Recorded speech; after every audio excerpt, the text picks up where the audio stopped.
topic time. And I know we usually wait a second, but we usually do. But yeah, and I was also going to do this. Topic time. Oh, here we go. Yeah, nice.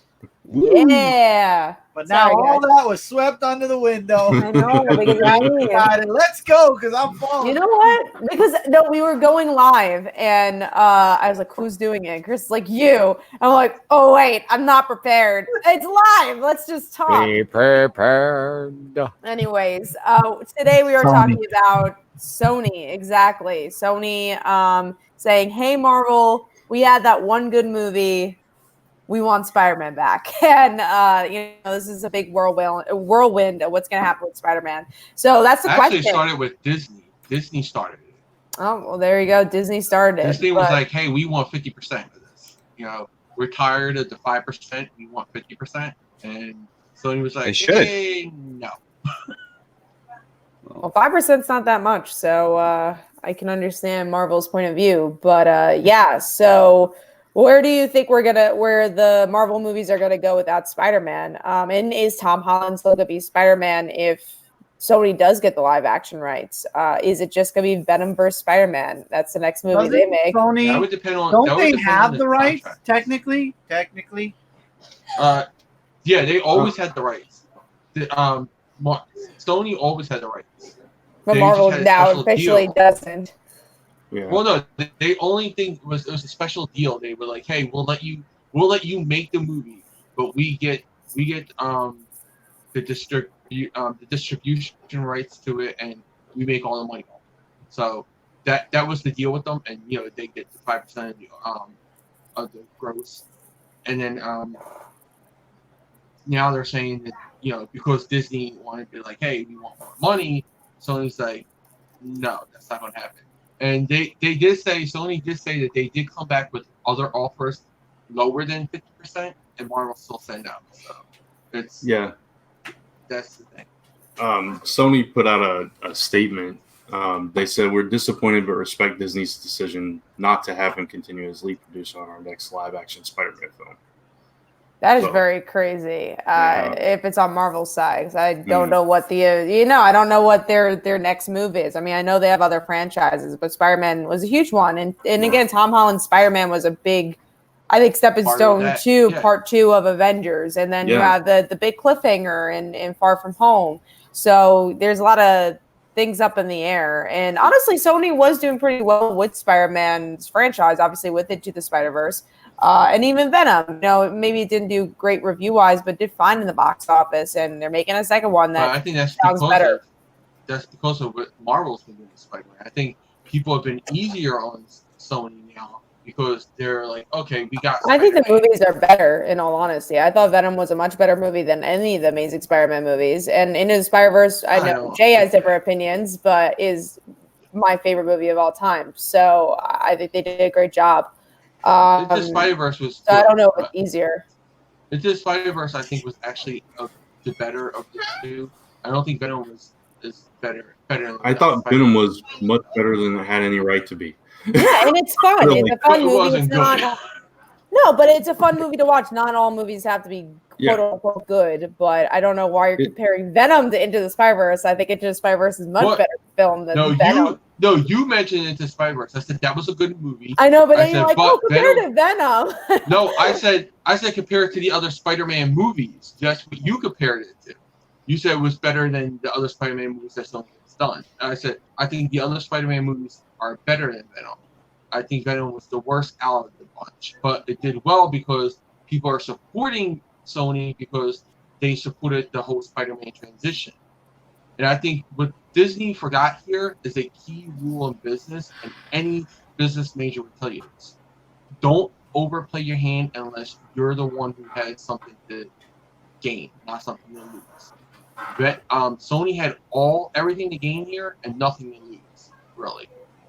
Disney is the one that loses Spider-Man. Their biggest flagship character. We're 4 minutes in, so let's get to, instead of the business side, let's actually get to our speculations of what the video is about. So I want to start out with Chris on this one. Important stuff. No. Well, this is a video. You can look up articles about that. Let's get to the speculation. I want to start with Chris and Michael. I and I guess I'll intertwine this in because we did want to talk about Insomniac being bought by Sony right now also, which they made the Spider-Man game. Sony has everything Spider-Man right now, and I don't know. My speculation is they said that they're going to go back into discussion. That was the last article that came out, was they were going to go back into discussion because of the stock drop for Sony and the fan backlash. Whether it's Marvel's fault or not, again, Marvel produced, in my opinion, a really good Spider-Man movie as compared to what we've been getting right along.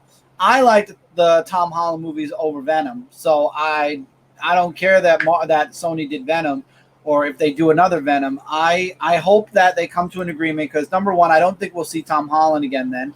Number two, we're never going to get the answer to the cliffhanger that we just got. And I just feel like Spider-Man meshes perfectly in the Marvel Universe. And there's a lot of jokes that Disney will just buy Sony out. Unfortunately, Sony, everybody, is a Japanese-owned company. I don't see that happening.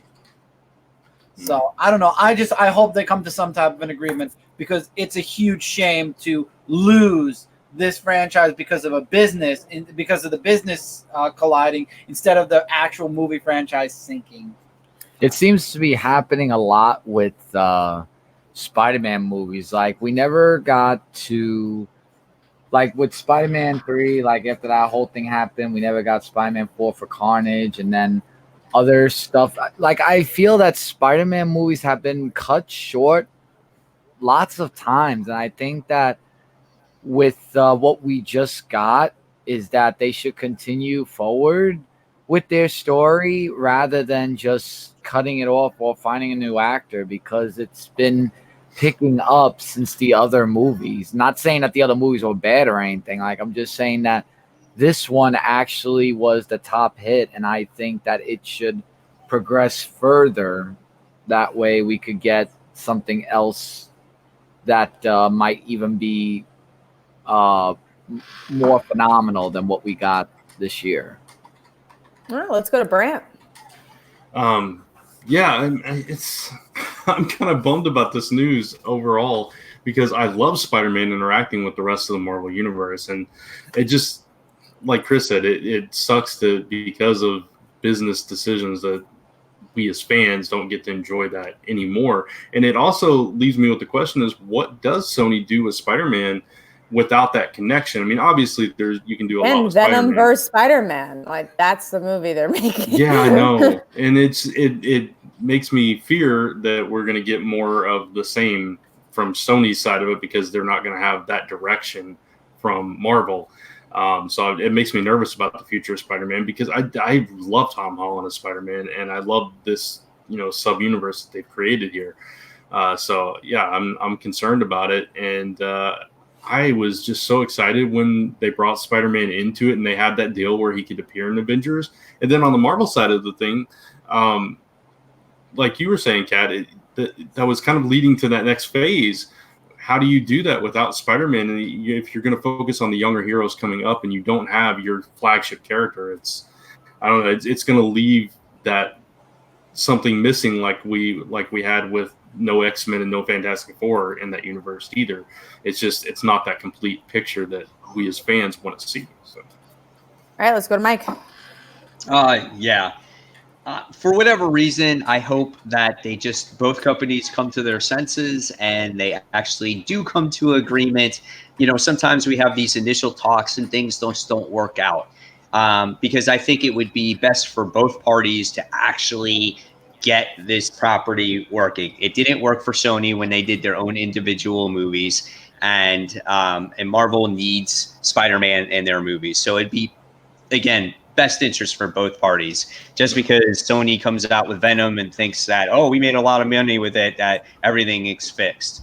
I don't think anything is fixed. I think it just drives these parties apart. But hopefully they work together, because otherwise the Spider-Man movies they're not going to work. Sony made how many Spider-Man movies? And, at the time, the first one worked, the second one worked, third one sucked, all the other ones sucked. And, what can you say? I hope that these things, get fixed and it works out. You know, you need Spider-Man in Avengers movies. You just do. He needs to be in the cinematic universe. If you don't have him in the cinematic universe, then people are going to be like, well, what the hell? Well, you know, what do? You can't kill off Spider-Man. He just doesn't go disappearing. You know what I'm saying? Yeah. So it's integral that they work out a deal. Maybe not 50-50, maybe 25, whatever, 50, 75, whatever. I do think that Disney should get more because Sony hasn't done much, right? To for the live action movie. Yeah, exactly. They have mouse money. Buy Spider-Man back. Well, they don't want to give up the property. Give it, yeah. You can't buy what they're not selling. Yeah. So I think if they offered them enough money, they'd sell it. But they don't want to. They don't want to spend that money. They don't want to lose money.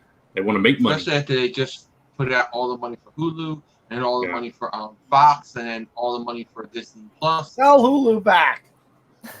I don't know if they're going to do that after all the deals they made. But yeah, we are 11 minutes in. So thank you guys for watching. Hopefully you enjoyed our thoughts. Again, another topic we probably could have went on for a long time to talk about because this is going to have many ramifications for the future. Hopefully in the next couple of weeks, we'll get more news and more thoughts on. I didn't get my speculation yet. Oh, I'm sorry, Jay. I was going to call you Brett. Go for it, Jay. Yeah, I'm the Brett of this. It would be interesting because what we had before this deal with Sony was that Marvel had the rights to TV. They still own the rights to the TV. If they still own the rights to the TV stuff after this deal goes south, they could bring in Spider-Man to Disney Plus. That would be a different thing, because it would be live action TV. Because there was talk that they were going to, they could have done that with Shield, Agents of Shield, bring Spider-Man in there, but they didn't want to because they wanted to in the movies. So maybe if they can't reach a settlement and that deal did not change during that deal with Sony, that did not alter, that they could actually put that in there and we could get it on Disney Plus. That would be an interesting little thing that they could do. Yeah. I don't know. We'll see. All right. So thank you guys for watching the video and spoiler alert as well. As we close. Spoiler, if you didn't know this news. If you didn't know this news, that's been all over Twitter. It's trending. Yeah, boycott Sony is trending right now. I know. Yeah, no, there's a lot of stuff going on with this. So, yeah, if you enjoyed a conversation like this, definitely check us out every Tuesday at 10 p.m. Eastern Time for Frontline Live. And definitely subscribe, hit that bell button and everything else, and follow us on our Twitters where you can see all our handles over here. So thanks, guys. Bye. Hey, everyone. Bye. Bye, everybody. Bye. Bye.